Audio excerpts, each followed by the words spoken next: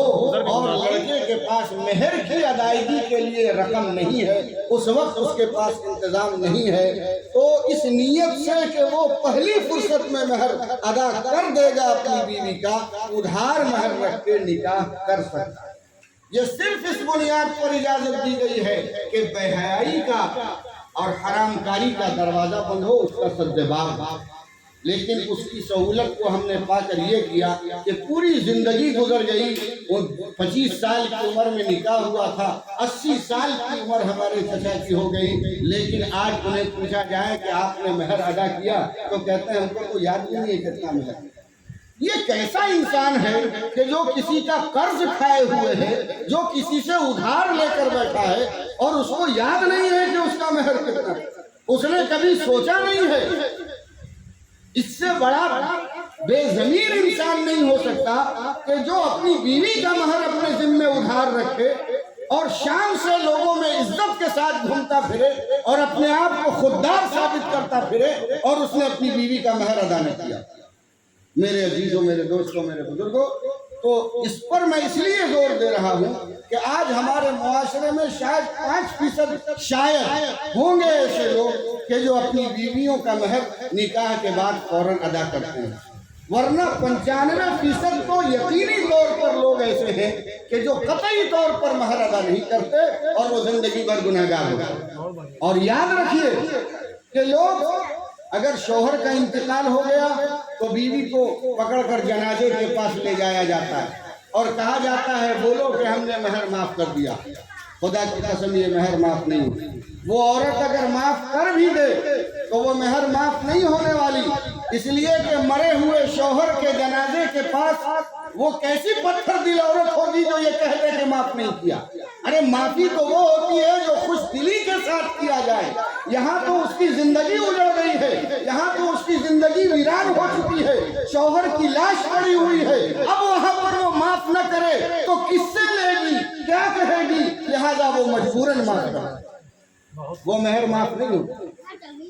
وہ اس کے ذمہ باقی ہے۔ اور کل قیامت کے دن یاد رکھیے قرآن کریم نے صاف کہا ہے کہ قیامت کا وہ منظر ہوگا جو بھائی بھائی سے بھاگے گا، ماں بیٹے سے بھاگے گی، بیٹا ماں سے بھاگے گا، باپ بیٹے کو پہچاننے سے انکار کرے گا۔ وہ ماں جس نے 9 مہینے اپنے پیٹ میں بچے کو رکھا، جس نے رات دن ایک کر کے جس کی پرورش کی، کل قیامت کے دن جب وہ بیٹا ماں کے پاس جائے گا کہے گا میری ماں ایک نیکی کی کمی کی وجہ سے جنت کا راستہ بند ہے، ایک نیکی مجھے دے دے کہ میں جنت میں جا سکوں۔ ماں کہے گی کون بیٹا، کس کا بیٹا، کہاں کا بیٹا، کیسا بیٹا، میں کسی کو نہیں پہچانتی، نفسی نفسی نفسی نفسی، وہاں تو سب نفسی نفسی کہتے ہیں۔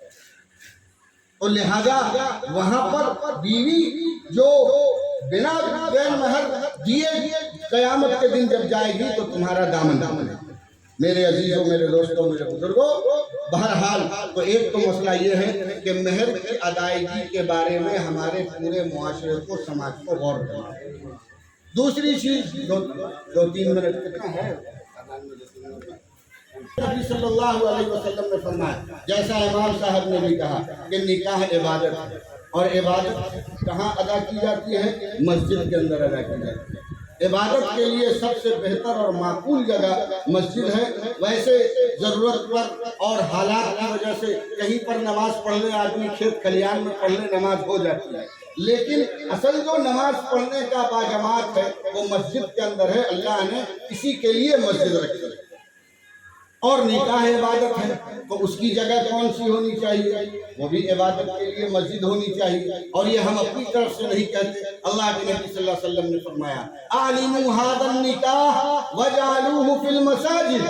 کہ نکاح کا اعلان کرو۔ ایک تو یہ کہ لوگوں کو محلے اڑوس پڑوس میں پتہ ہو کہ فلاں کی بچی کا فلاں کے بچے سے نکاح ہو رہا۔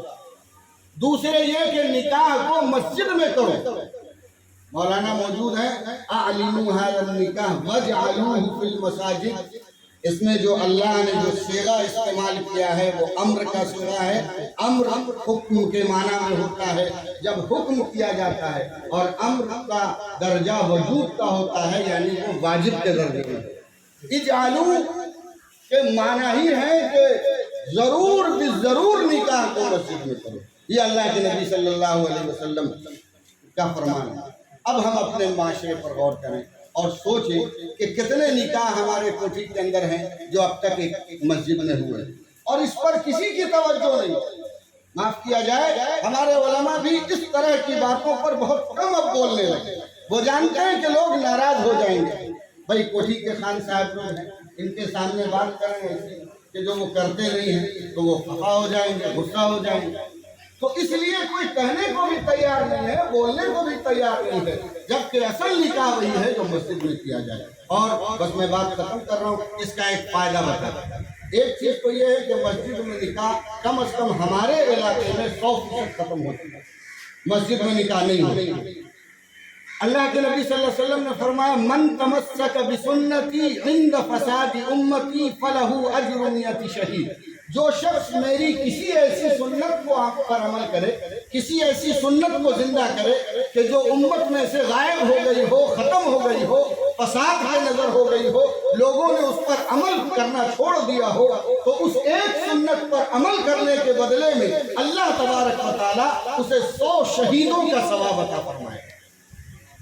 100 شہیدوں کا۔ ایک شہادت تو پیش کرنا ہم جیسوں کے بس کی بات نہیں ہے، لیکن 100 شہید 100 دفعہ جو گردن کٹ جائے اور میدان کارزار میں اپنے آپ کو قربان کر دے، 100 اللہ کے نیک بندے، ان 100 اللہ کے نیک بندوں کو جو اجر ملے گا وہ ایک کوٹھی کے مسلمان کو اللہ اجر دے گا کہ جو اپنا نکاح مسجد میں جا کر کرے گا۔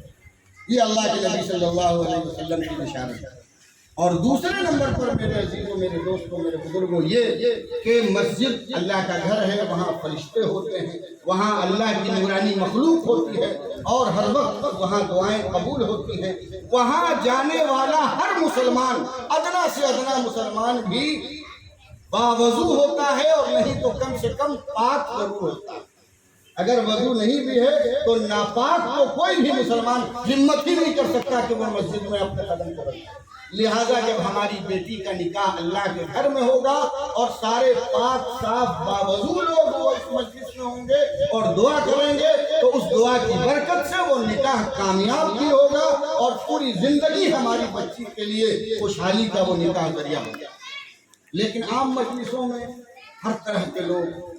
ناپاک بھی، کھڑے ہو کر پیشاب کرنے والے بھی، تاڑی شراب پینے والے بھی، نشہ کرنے والے بھی، ہر طرح کے لوگ، بلکہ اس طرح کے لوگ زیادہ آگے وہ دوپلیا ٹوپی پہن کے نکاح والی آگے بیٹھتے ہیں کہ وہ سب سے زیادہ یہ، تو وہ آگے بیٹھتے ہیں اور وہی زور زور سے آمین کہتے ہیں۔ اب سوچو کہ جس مجلس میں ناپاک لوگ ہوں، جس کے منہ سے شراب کی بو آ رہی ہو، تاڑی کی مہک آ رہی ہو، جس نے جو کبھی نماز نہ پڑھتا ہو، اور ایسے لوگ بیٹھ کر دعا کر رہے ہیں اور اس مجلس میں ہیں، تو اس نکاح کی کیا برکت ملے گی؟ اللہ تبارک و تعالیٰ، اب مجھے افسوس ہے کہ جو میرے دل میں ایک چاہت تھی اور ایک جذبہ تھا کرنے کا، وہ نہیں ہو سکا۔ انشاءاللہ آئندہ اللہ آئندہ پھر پورا کرے گا، اور جو موقع ہوگا اللہ ان کو اچھے صحت دے۔ اللہ تبارک و تعالیٰ